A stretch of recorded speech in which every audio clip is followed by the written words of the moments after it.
Collins & Co.'s not-for-profit conference, Be Empowered Through Knowledge, is designed specifically for the not-for-profit sector.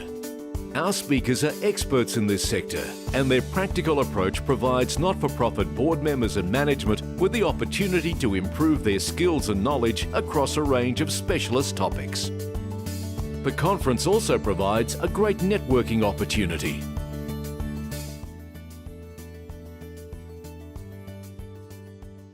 James will be speaking today on understanding and overcoming the challenges in developing and sustain a successful fundraising program. Welcome, James. Thanks, Rick. Is that microphone working? Can I reach everyone in the room? Terrific. Okay. A little bit about me. Rick's given me a bit of an introduction. I think I know at least two people in the room that I've seen today who I know from years ago, and someone asked me if I'm nervous talking. I don't really get nervous talking about fundraising anymore. I think I've just been doing it way too long. But it's an area that I've been involved in as part of my life for the better part of my working career. And it's a challenge, and it's amazing every year you go out to do your work and you come across organisations and people who are still mystified by fundraising. This is more and more important as organisations struggle to get money to do what they know they need to do. Is there anyone in the room who doesn't need money, their organisation now? Anyone who's just cool, we've got enough cash, I just turned up today because it got me out of the office? No one's in that boat? Who's on the board of a not-for-profit here as attending? So we've got maybe 20% of the rooms. Who's at C-suite or executive level, being CFO, CEO, head of HR? So we've got a few of those as well. Who actually works in a fundraising or business development based discipline within a not-for-profit? We have a couple, that's great. And who's corporate and here because they engage with not-for-profits or they're a sponsor or all of the above? We've got a few, okay. So we've got a bit of a mix. Today, the way things go, I've obviously got a bunch of slides. Everyone has a bunch of slides. That's how we do these things. But it's equally important for me to understand what you guys are expecting out of this. Because I write the topic and then I do the typing and come up with a presentation and try and tell you the world according to me. But you might see that title and say, oh great, I'm going to learn about this and this and this. And I might miss the whole lot. So is anyone in that boat where they've got some preconceived ideas about what they want to talk about today? Because it may not be in this set of slides purely because we've only got an hour, but we can focus on it and try and unearth some relevant information for that. Is anyone brave enough to tell me what they would like to know in relation to this topic? I'll give you time to get the courage. No? Is everyone confident in fundraising? Yes, sir. So we're a new charity into lung transplant research. So we have a very powerful statement and a very powerful laws. We're talking about over 60 charities on the private. Yep. So non-sexy, wanting... Non-sexy, desiring corporate partner. Okay. We'll talk about that, and I think you probably fall into that category of we need to do stuff, we need to start, we need to be successful, we don't have a lot of money to do it, and we find that we've got a hard organisation to take to market. Anyone else? So in establishing, so I work for an environmental research organisation. Yep. There's been no dedicated environmental for 4 or 5 years. Yep. And I'm starting to involve in the prioritisation of the staff. So everything makes a difference, but the prioritisation of those essential topics is probably the biggest. Great. You're going to love this. It's perfect for you. Anyone else got anything that they'd really like to understand? I have an issue with resources. Resources.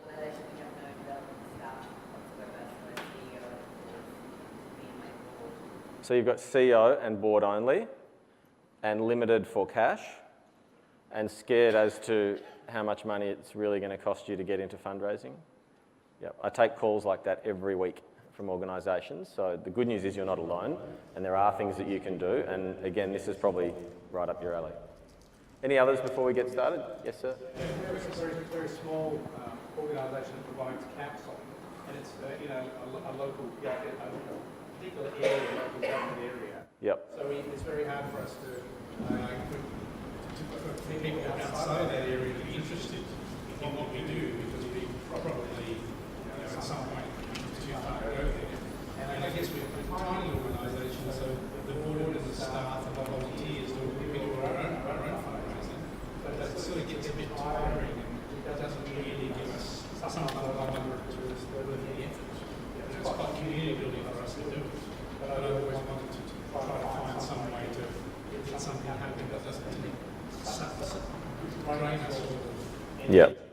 So you've got a really particular challenge that you're localised, so that your appeal is not going to be everyone's cup of tea. Counselling's a hard sell. Human services is a hard sell.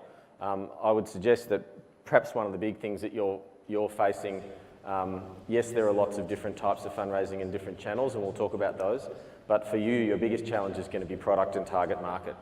How do you actually produce something that is of value or perceived value to a donor, and your target market is probably very small because you're localised? Also, mental health is stigmatised, so people don't brag, like in our presentation, customers brag about quality of service, or an advocate, and that's likely going to happen because people keep it to themselves. Yeah, you're in a hard boat.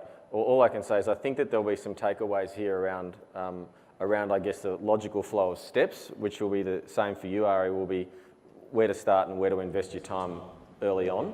And we'll talk a little bit about small organisations and large organisations and cutting the cloth accordingly. Big powerhouse organisations have a lot going for them already, and their brands do the talking and their advocates do the talking, and when they've saved someone's life, it's front page news, Herald Sun. Not so for small counselling groups in the western suburbs. Good, okay. It looks like we're probably on track for at least 4 people in the room for this to be a good presentation. I haven't got a lot of funny pictures today that are very comedic to try and make you laugh. I do have a lot of case studies and a lot of examples, so I'd really like people to ask questions throughout if you have them relating to specific topics. Because that will help, and we may be able to talk about some examples of organisations, small, big, large, who have had success. The things we're going to do today, we're going to talk about sustainability. Fundraising is not something you can just turn on and turn off, although a lot of boards, pardon the board people in here, I'm sure you're good people, often say to their CEOs or staff, can we just fundraise please, we need more money to do something. It's not a short-term game. We need to talk about fundraising sustainably, because if you don't engage in sustainable fundraising, it's a real flash in the pan, you do your resources and you don't get the benefit. We're going to talk a little bit about the current state of play in the market. We're going to talk about the considerations for developing a successful fundraising strategy, which is very much what you were asking about before. We're going to talk about the barriers and challenges and just some of the facts that you have to suck up in the sector. It's just the way it is. But we will also talk about solutions to overcoming the barriers and the challenges.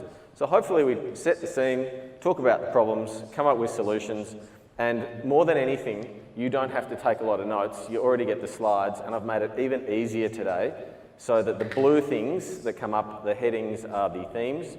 All of the stuff in grey is all of the filler that I've got in there, and then the things in red are the really key takeaways that if you write 5 things down on one of the little pads you got out the front, you can take away, put it on your desk, and hopefully it will help guide that strategy, and hopefully it will be that sounding board against being the only employee with a board, and you'll actually be able to sort of focus your energies.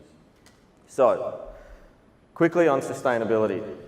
Has anyone got that situation where they work in an organisation, they have a board and the board says, let's do a golf day to raise money? Has anyone had that? Has anyone had that the last 12 months? I've got 1, do I have 2? I've got 2, I've got 3. No golf days. Golf days are not sustainable. The only good golf day is a golf day that someone else runs for you, you don't pay anything for, you turn up and get to play, for free, have the buffet, and they give you a cheque at the end. If you get one of those golf days, hang on to it. It's a good option because you haven't spent all of your resources in trying to raise big dollars on something that everyone's doing. I've been involved in golf days, some good, some bad. The good ones are when someone runs it for you. But I think the more serious, that is serious, but perhaps a more serious proposition that we see every day with not-for-profits is that no one wants to look long-term at fundraising. They want 10,000 donors straight away, and if they can spend money to get those people, that's great, but that clearly doesn't happen. They turn to fundraising because they have short-term money problems. And they are short-term money problems probably out of their control. It might be NDIS coming into disability. It might be that suddenly heaps more people want your service because you do such a great job and you just don't have the capacity. But you can't turn it on and turn it off. Fundraising takes time, and all of the organisations that have very good, long, strong fundraising programs in this country are not flash-in-the-pan type of projects. I will talk about a couple of flashes in pans a bit later because they can happen, but they are minor miracles and you cannot create them. They almost emerge by themselves. You would have heard Rick say that I do a bit of work with the Cure for MND Foundation. I do a lot of work for them. You would have perhaps seen Neil Danaher advocating for the horrendous disease that motor neuron disease is and how it takes people's lives. That is a phenomenon that he was diagnosed with that disease. He happens to be a hero and a great bloke, one of the smartest that you'll meet, and has a very slow progression with MND. All of those things have come together at a specific time, and he's been willing to take that to the market. You can't manufacture that. That is a terrible circumstance that's happened for him, but it's happened at the right time and some good is coming out of it. That's the only exception to the rule of long term. So, when we talk more technically, and here come the pyramid diagrams, and you're thinking, oh, there's another pyramid, someone's probably had one today already. You need to look at a full life cycle. And Ari, this is to your point about where to start. Everyone plays usually in the one-off donation, let's run an event. There'll be some circumstantial engagement with a donor. And they sort of think, let's do that, let's get that money, let's have that golf day, and then we're done. That's where the bulk of people play, and it's the least sustainable area.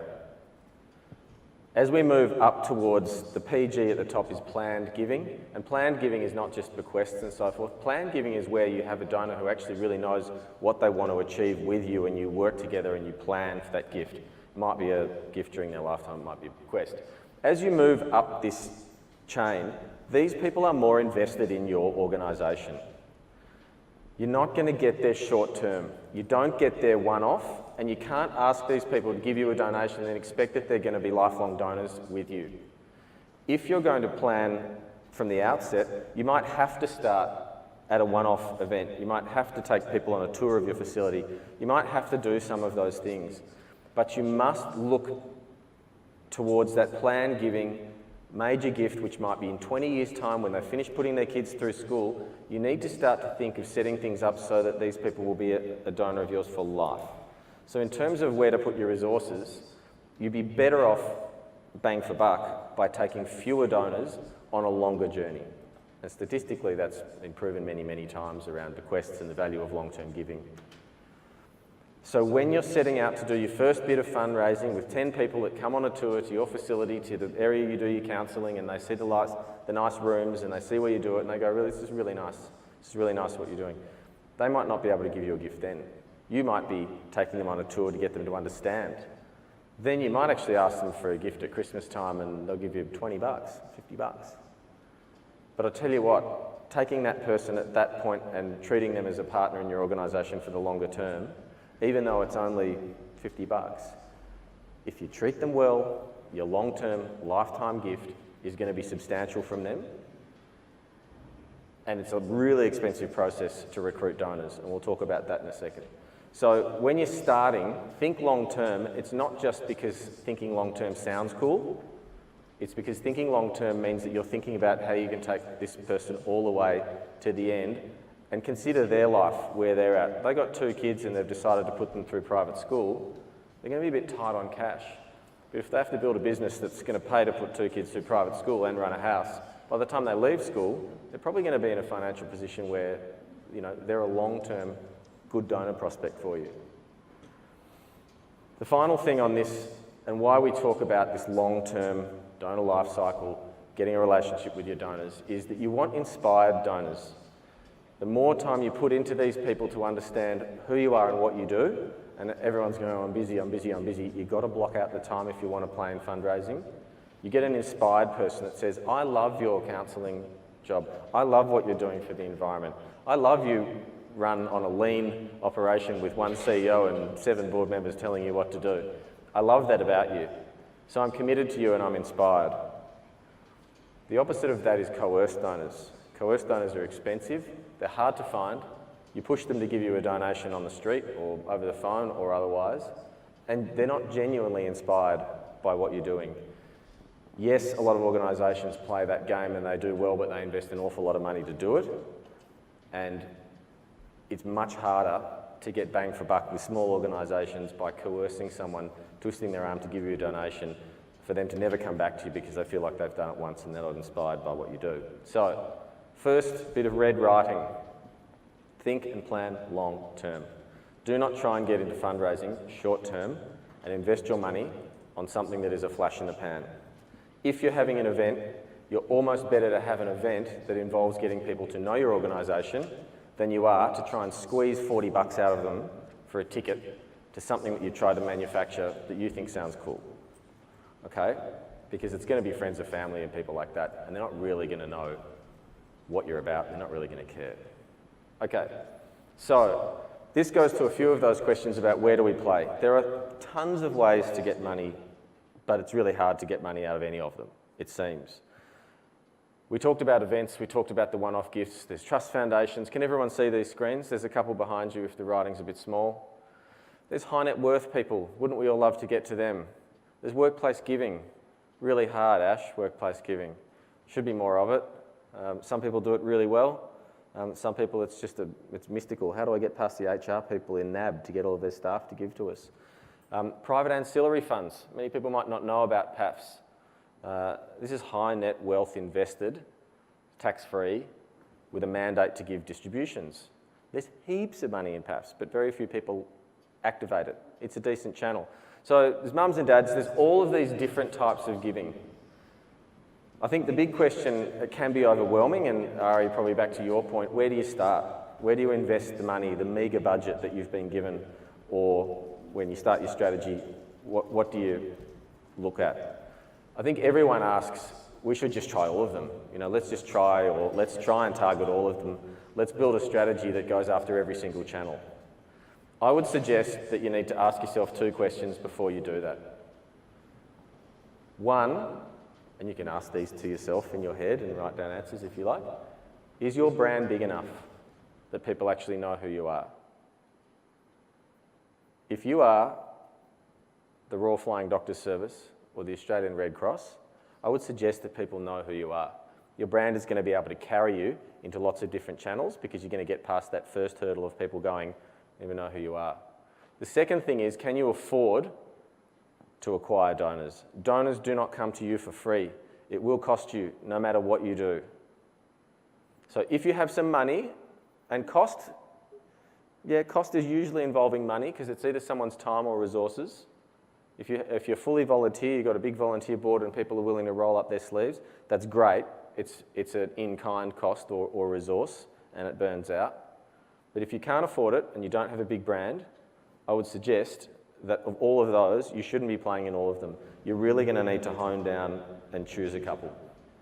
Now we'll get to how you go about that. Firstly, just quickly on brand, I looked up small brand Australia, I Googled it.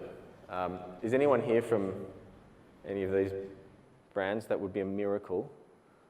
I hope not, because I'm packaging these up as the brands you probably don't know. Sorry to the people of Northwest Equine Rescue, although I know that there is an equine not-for-profit here. Someone's here from... Yes, I saw you on the list. They've shut down. That's how bad their brand was. It was a pretty hard brand to look at, although it's pretty.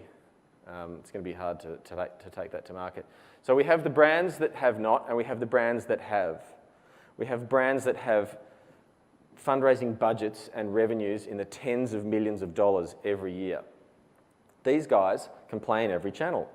These guys are going to struggle because they've got to tell a story, they've got to get a product to market, and they're going to have to choose a few categories and do it well. So first of all, consider whether you are in the haves or have-nots just in terms of brand equity. And if you don't, the smaller your brand is, the more narrow your channels should be for your efforts. Acquisition, the other side of things is costs. This is hotly debated all the time. What does it cost organisations to recruit a donor? What is the percentage of funds spent on fundraising versus funds spent on programs? There's no one answer, but a lot of people suggest by virtue of most types of donor acquisition being phone or face-to-face people on the street or direct mail, all of those things, if you kind of roll them in, a lot of the big agencies would suggest it's about $300 a donor to bring someone on. So if you want, yeah? So is that being broken down further into what that cost is constituted by? So we're talking operational costs, staff costs, rental costs, all of the operational costs, and the able to acquire a donor? Yeah, it's a bit sketchy because there's so many different channels. Around 50% or more of donors that now give Australia-wide, according to recent studies at JB Weir, have been recruited through face-to-face fundraising, although there's still a lot of telemarketing that goes on. Who gets phone calls at night asking you to give? Yeah, there's a few of those. That's expensive as well. That's usually over $100. Face-to-face is usually a bit over $300. It's generally agency-based, but I would suggest that it's a similar rule of thumb internally. If you were to work full-time in an organisation and be set a target of attracting maybe 300 or 400 donors in any 1 year, if you do the maths on that, it's probably equivalent to a wage. But a lot of it's based on big agency fees. I think the point that we're really trying to make, though, is it's expensive. So we talk about face-to-face being still the highest throughput of donor acquisition. It's super expensive. It's millions of dollars that the big agencies receive to do this on behalf of big charities. You probably can't compete. And in fact, looking down the list of charities and people involved today, I don't think anyone's in that sort of field. Was there a question up the back? No? No? Okay. So, digital sources are emerging. People you've heard speak today, like Ash and others, have been at the forefront of this stuff for a long time. They're starting to really move forward well. There's crowdfunding, there's all these sorts of things. But they're still a long way off in terms of the amount of volume of money that goes into recruiting donors in fairly traditional ways.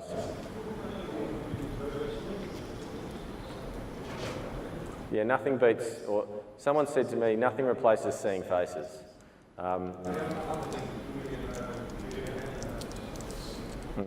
Yeah, so digital is just difficult. Direct mail is almost more personal to your letterbox, but that's becoming horrendously expensive and it's tired. I mean, people are starting to not check their letterboxes because they get such little mail. So both of them are there. I would suggest it depends on the organisation. There's one organisation that we've been working with who have just started fundraising. Never fundraised. They've got 1 million people on their database. 1 million Australians on their database. And they're a not-for-profit and they've never fundraised. It's all emails. All they've got is emails and they've got names. So, great, they've already got 1 million people, but those 1 million people don't see them as a charity. We've just started doing digital fundraising with them through video content and electronic direct marketing, so email marketing to them. I think the first campaign that went out, they got 300 donors out of sending to almost 1 million. It's hard going out there. How many unsubscribed to that? Very few, very few. I mean, I think it was unsubscribe rate in a few percent.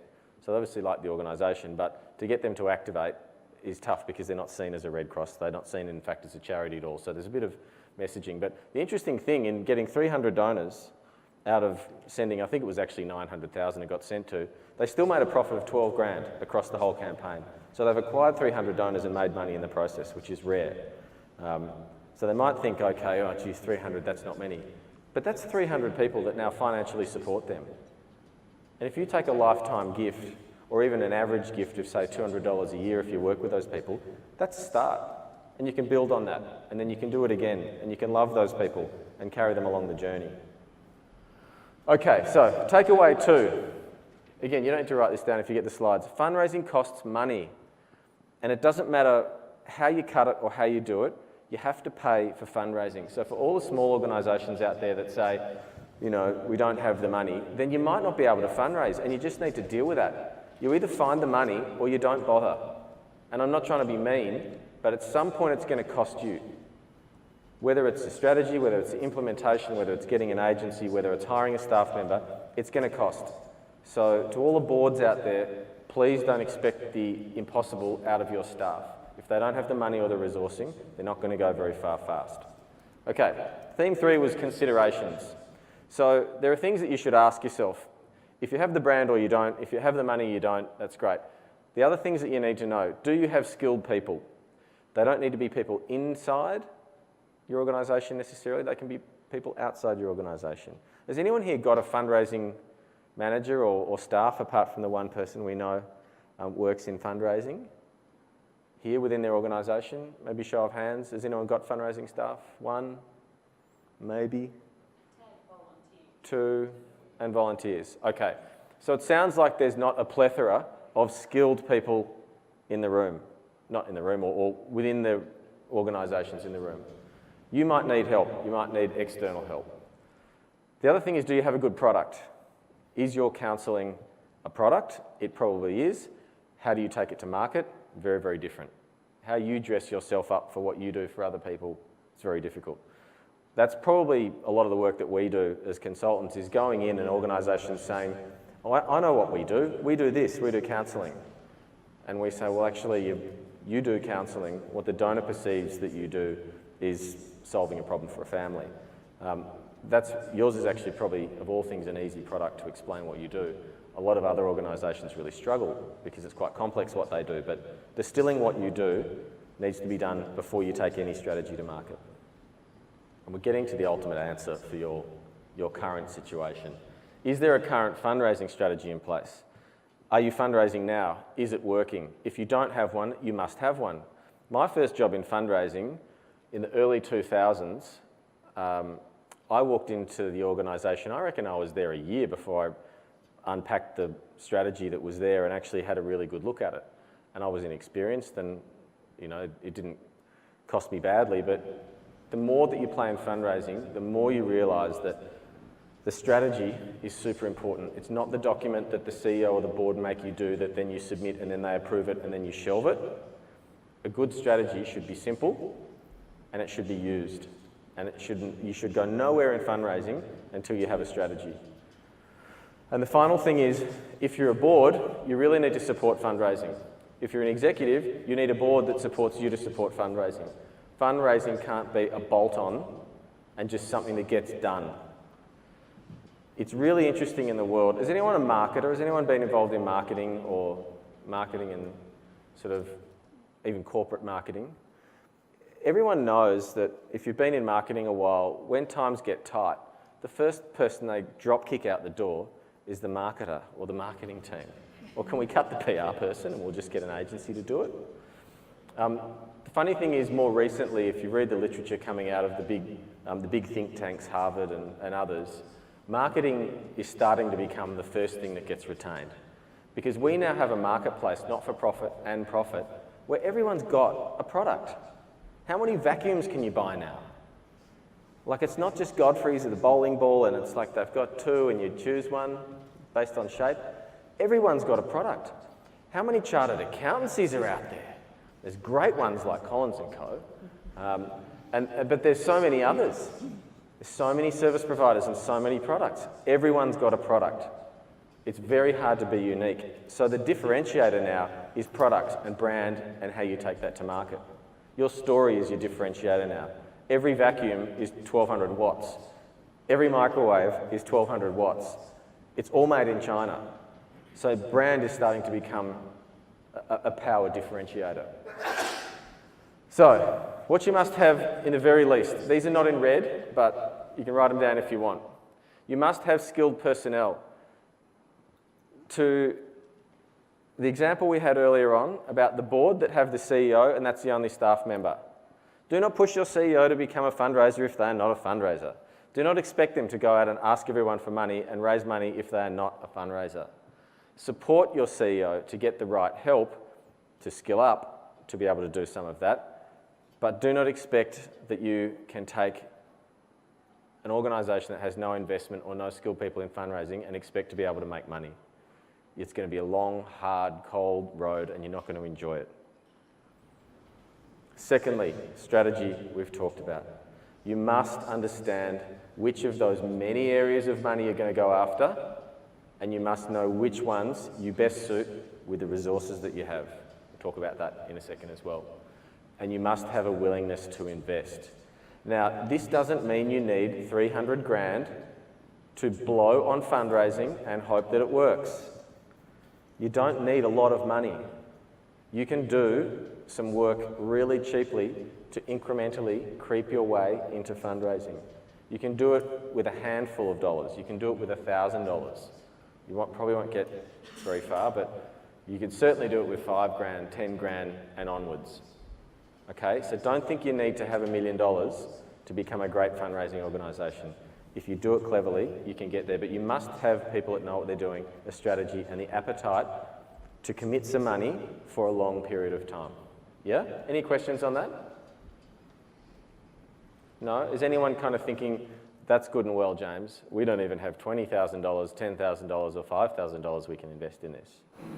I know, I just did the calculation, which is not going to feed you with LP, but for $10,000 we could send 200 children to school for a year without any money.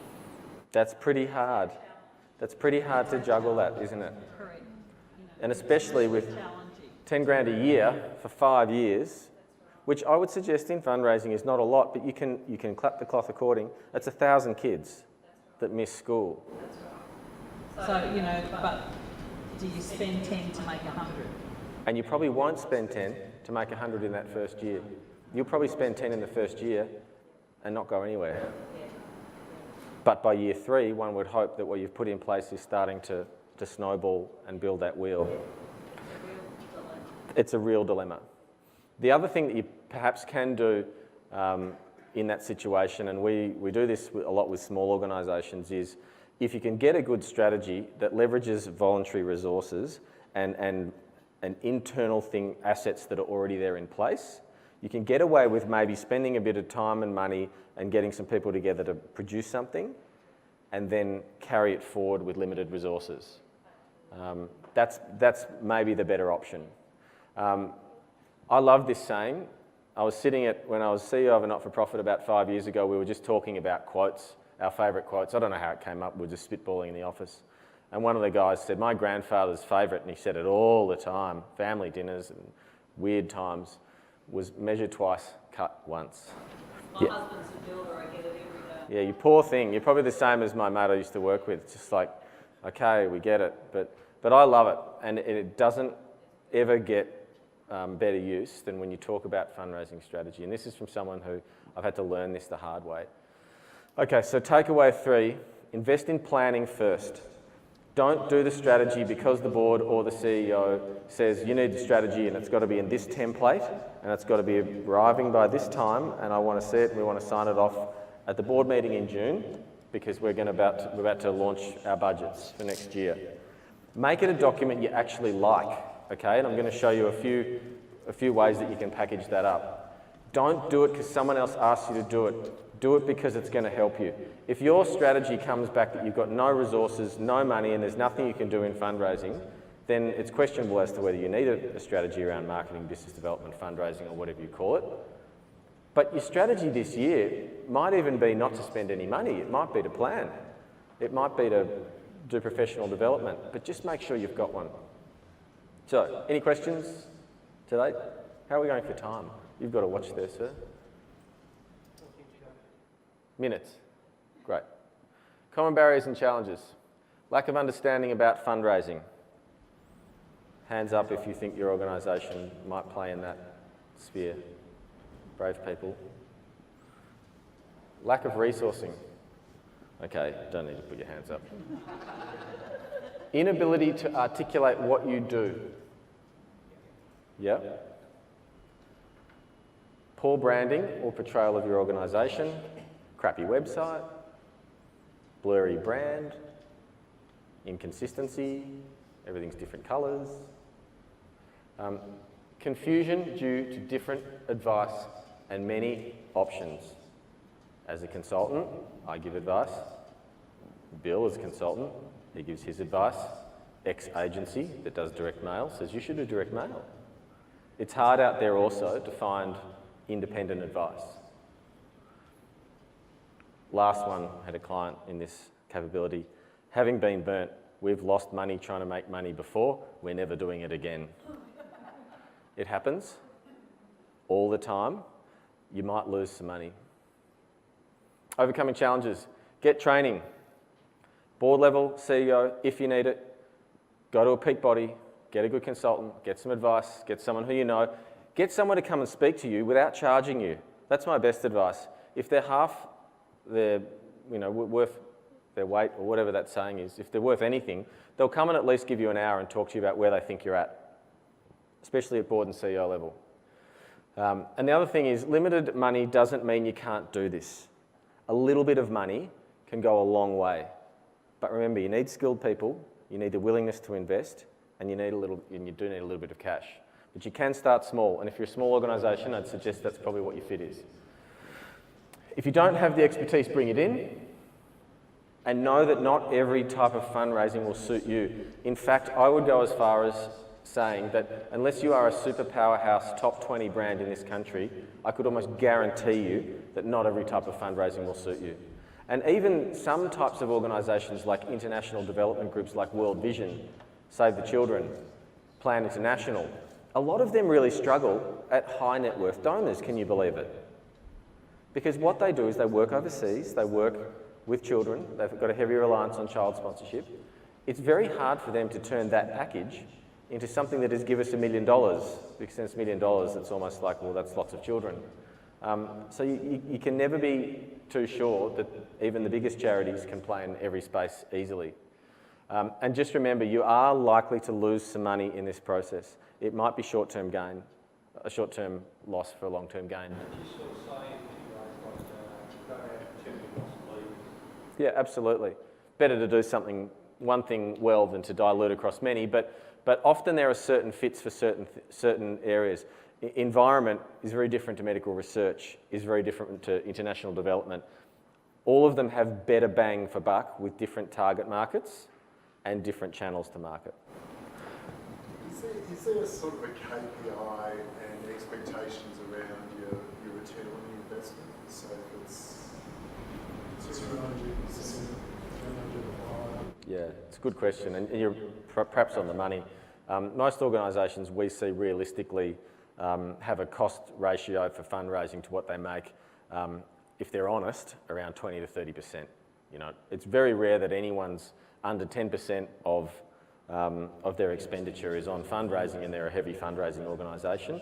I think it's really unrealistic to give a fundraiser or anyone 10 grand to make 100. That's pretty hard going.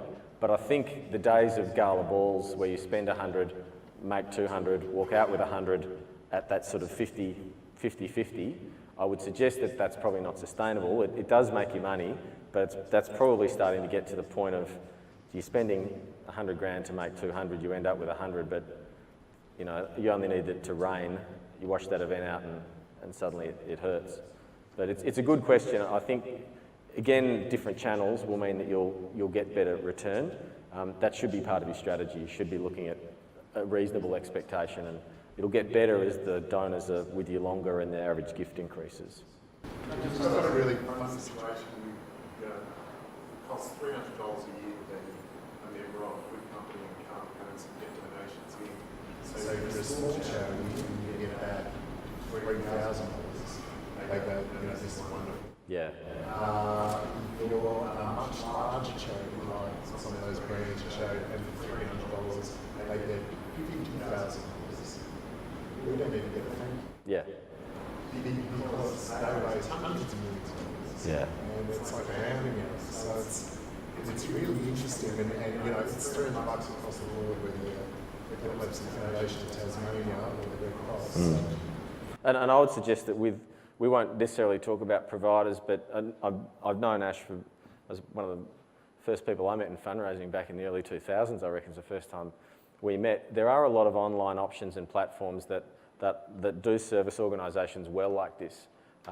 Bequest platforms that might only cost you $1,000 to join, but it puts you up there as a potential recipient of bequests, and you don't need to have a bequest officer. You know, Ash has just talked about a couple of platforms he's been involved with, and there are others that are worth signing up to that are cost effective. Again, your brand dictates probably how far you go, but it's definitely worth looking at that. I'm conscious of time, we've probably got about 7 or 8 minutes. So solutions, everyone has their fit. This is a great diagram, this is in the slides, I won't go through it, but it goes to that point about, do you have a product that's ready to take to market? Every organisation keeps saying, this is what we do, it's what we do, it's awesome. Donor doesn't care. They go, what's the outcome? How are you changing my life? There are a number of things that have not changed in direct marketing for 50 years. In fact, some would say that some of these go back to biblical days. There are a number of things that motivate people. They will never change. It depends on the person. I love these 7. Some of the greatest fundraisers in the world I've heard speak about key motivators for communications. If you're not playing around some of these, if you're just talking about logistically what you do as an organisation, no one is going to care. You must appeal to a primal instinct of these people. If nothing else, salvation is a ripper, because you can turn their life that might be mediocre into something slightly more inspiring every day, because they give you a gift and you tell them what their gift has achieved. Okay? Just keep those in mind. These are really good benchmarks to cross-check against all of your external communication. Okay, quickly on to strategy. I reckon there are only 4 things you need to know in your strategy. What have you got to work with in terms of your core assets, whether it's your name, the work you do, whether it's your product, whether it's your location, whatever it is. You've got a bunch of assets. What resources have you got to mobilise those and turn them into a product? Yeah? And take them to market? Who is your target market? And which channel do you go through? So strategies can be really big, but I reckon the work that we do, certainly, we take it down to 4 things. You dot point these, you do the work to connect the dots as to which target market is going to like the product that you derive out of your assets, and then you work out how to communicate it with them. That's a really simple strategy. And takeaway 5. You need to make sure that when you have this strategy, that not only is it right for you, but it's what your donor wants, and it's what your donor wants to hear. It's not what you want to tell them what you do. This is what we do with charity, then we work with these people, and then this is how it gets. I don't care about that. What's the end user at the end, and how are they benefiting? Or how's it benefiting me, more to the point, as the donor? Is this something that you're telling me because you're going to shock me into thinking, imagine if I got that disease. God, I'd hate to get that disease. I'm going to give them money. Or is this a case of flattery?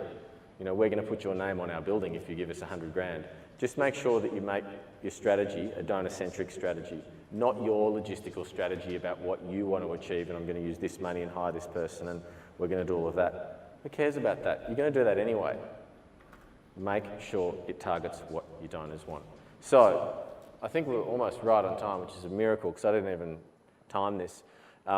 There's 5 things. These are the 5 takeaways.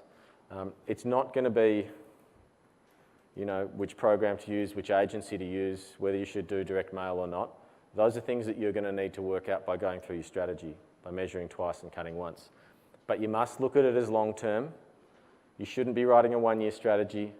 You are going to need to spend some money, even if it's $300 across 4 different platforms, and it's a total of $1,200, and you're going to start with that. And these are online, they're accessible, they're easy to use, and maybe you see if that generates 10 grand, you can take what you get out of that and you can invest that in year 2. Maybe that's your model. But make sure that you're ready to commit for a long period of time. Planning is crucial. If you don't plan, don't bother. You must have people who can help you with this.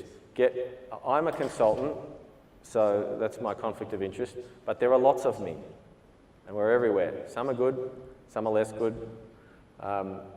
Get one if you need one, try before you buy, and do it in a staged approach. No one should come in and say, I'll write your strategy for 30 grand. Do not take that option. Someone might come in and say, let's start working and spend a little bit of time on it and see if you're happy, and then you can stage step something through. And make sure that your strategy is about your donor.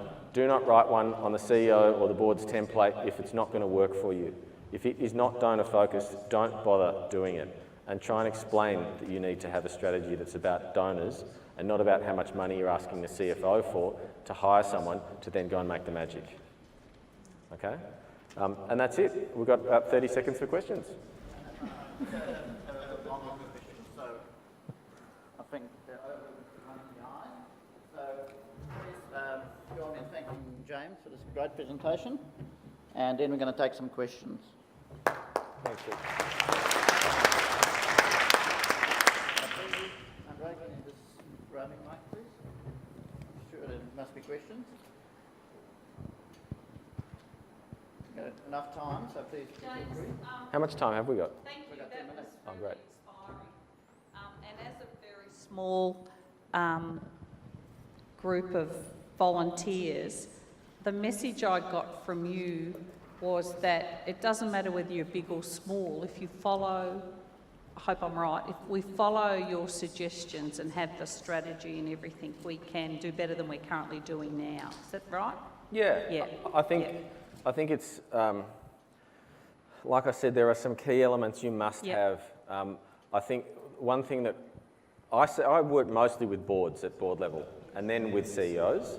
And I guess we try and focus on that end of the spectrum more upstream than with as a supplier to a fundraising group. So we don't do telemarketing, we don't do direct mail, we don't do all of that sort of stuff. We help people get to the point of choosing what their supplier might look like, whether it's digital or whether it's platforms or whatever.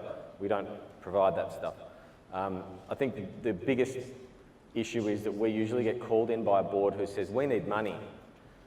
That's great, so do we. So does the next group down the line. Before you get to the money, tell me what you're selling me. As a donor, why should I give you $1,000? And the number of times the tumbleweeds roll through and the cricket starts chirping in the corner and then eventually the chairman or someone says, well, we do counselling, or we're an environmental organisation. Oh, yeah, it's great, but why should I give you $1,000? Most organisations start looking at thinking they need funds before they even work out what product they've got to take to market. And you hear me talk about assets and products. You need a product.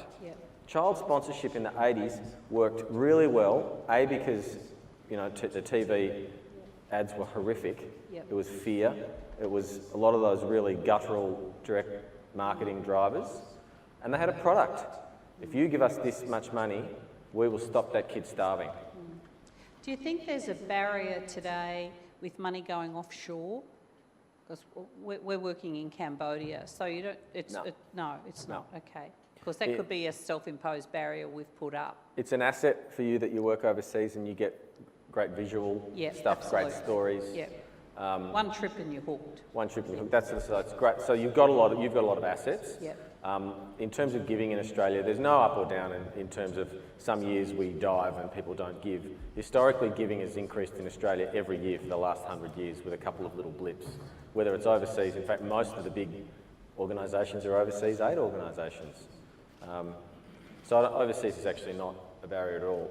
Your play may be that you're smaller, so it's a bit more personal.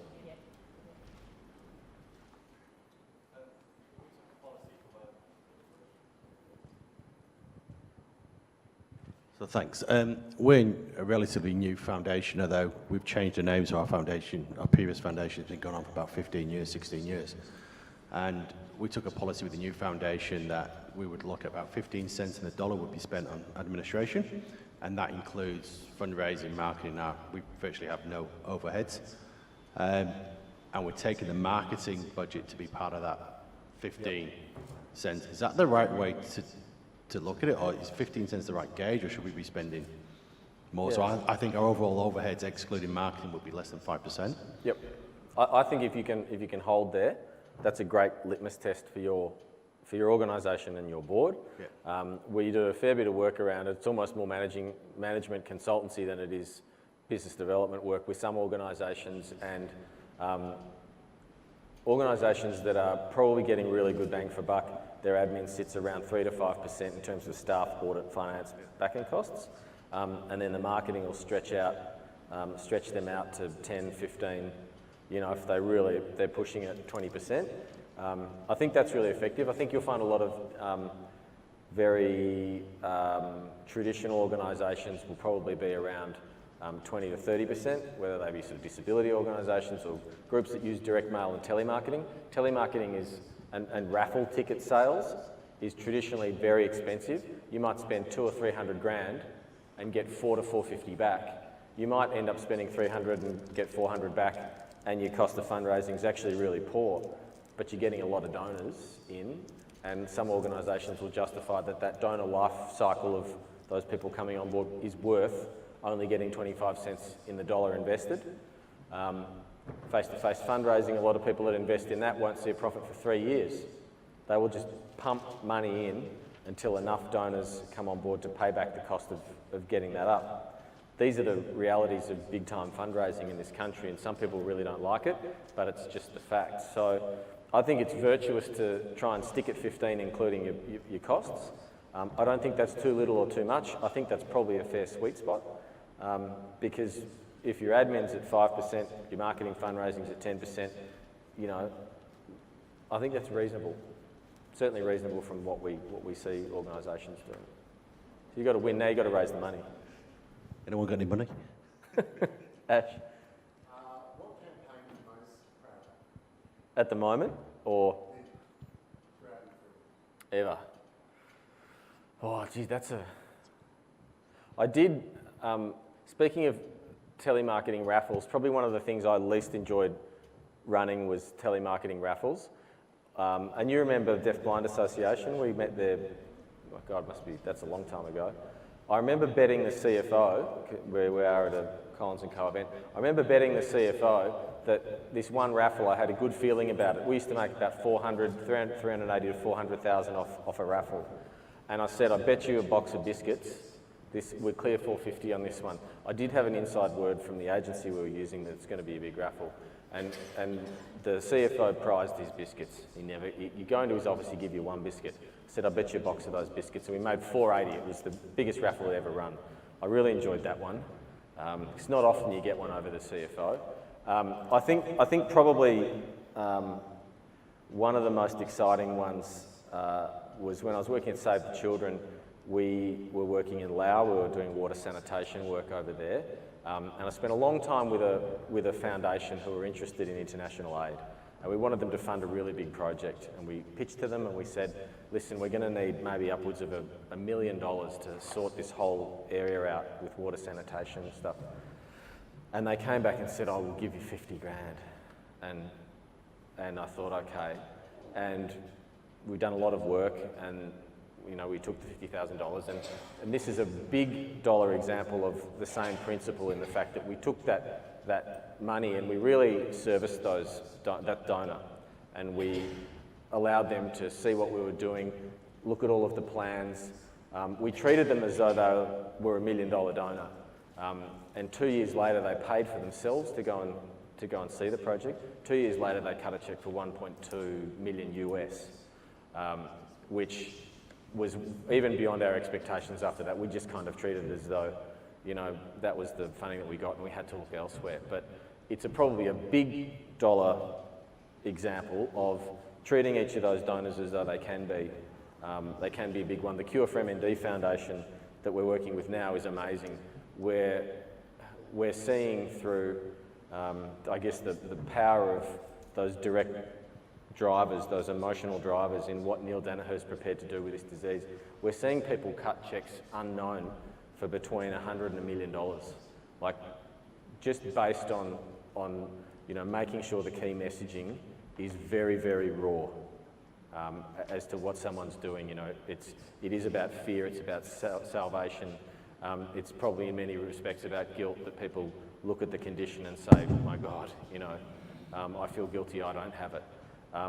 That's probably a really great campaign that we're working on now where we're shaping the product that goes to market. Rather than talking about the disease and how it works and what it does, we're just taking those direct drivers straight to the market. And the results are that people give with their wallets. I mean, with their hearts, not with their wallets. It's good that when you eventually get it out of their wallet, but they give with their hearts. You know, they don't give with logistics of how you transplant a lung. I'm just wondering, with Neil, if it wasn't Neil, if it was Joe Bloggs out there and running the campaign, what do you think the dollar amount would be? Would it be zero? Is it because like of I Neil? said, he's a perfect. He and what that foundation are doing are a perfect storm. The foundation was actually set up before Neil was diagnosed. It was set up by a doctor, and I think that the whole time before Neil came on board with that, they'd raised $60,000 through a few profile ambassadors who that person knew. So I guess there are a few examples of when a whole lot of things happen at once, which are very, very unique. That's the one disclaimer to doing it the hard way, is sometimes that just happens. But I don't think it would be the same situation. AFL kind of helps. Any other questions? We've got a few more minutes because we're waiting for the other room to join us. So any more questions? I think James is happy to take some more. For the people who put up their hand and said, this is my situation, this is what I'd like to know, did we address some of those issues and provide any practical solutions or at least steps? Is there anything that's missing in your chain of thinking? I think the main thing for me is that being a very small organisation, I'm very alone in my role, and I have to be an expert at everything. And we really don't have the money to pay for lots of consultants. So I think it's just inspired me to think. It's expanded my thinking, and there's things I've thought about before, but they get lost in the day-to-day operations. So I'm going to go back and sort of really sit down and talk to everybody, particularly the board, about what could our strategy be. Yep. And maybe I don't have a strategy. I haven't left here thinking I know what we're going to do, but I don't think that's possible really, because I think we have a lot of explorations. But do you write grants? Yes, when I can find ones that we can get, and So what we see a lot with small organisations who we're referred to, they say this is where we're at. We're a fully volunteer board. We've got a few volunteer people who kind of provide administrative work. Our cause is absolutely brilliant. It's exciting, and I agree with them. With a lot of those organisations, they look for different sorts of grants, like capacity building grants. So you'll see the Lord Mayor's Foundation got into capacity building a while back, and if you proactively seek a capacity building grant from an organisation to say, listen, we need some money to get some specialist support in here. We need some money to be able to create a better website or a strategy. I think you'll find that for a lot of people that are struggling with the initial investment, a lot of people out there will be happy to help you with capacity building to fund whichever elements you need as a starting point, which will probably please your board no end because it's money that you wouldn't have gotten. So I think there's probably a little bit of value in looking at either the grants that come out around capacity building, or even just cold calling some of the big foundations and saying, listen, you don't know us, but we know you fund things in the eastern or western area or wherever. You know, we really need some capacity. This is what we need it for. And again, good organisations, good consultants should be able to provide you with a quote so that you can say, we've done some due diligence and we're going to get Collins & Co. to provide us with a strategy. They're specialists in this. Will you support us with that capacity? That's a great start if you just don't have the money and you don't have the time. Thank you. Final question? Anyone? No? What about for the sole CEO with the board who expects too much of her?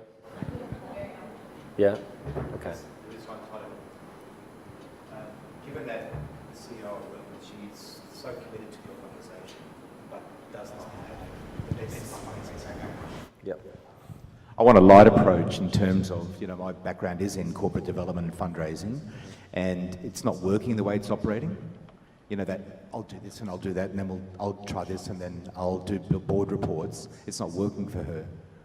So I'm just looking at a light approach as to say we need to separate this so it's workable and that it's not confused messages for all the staff here and also the board, that you can't be 15 people, that you are one person, for me and for her, really. And is this a crossover in that business development sort of sphere?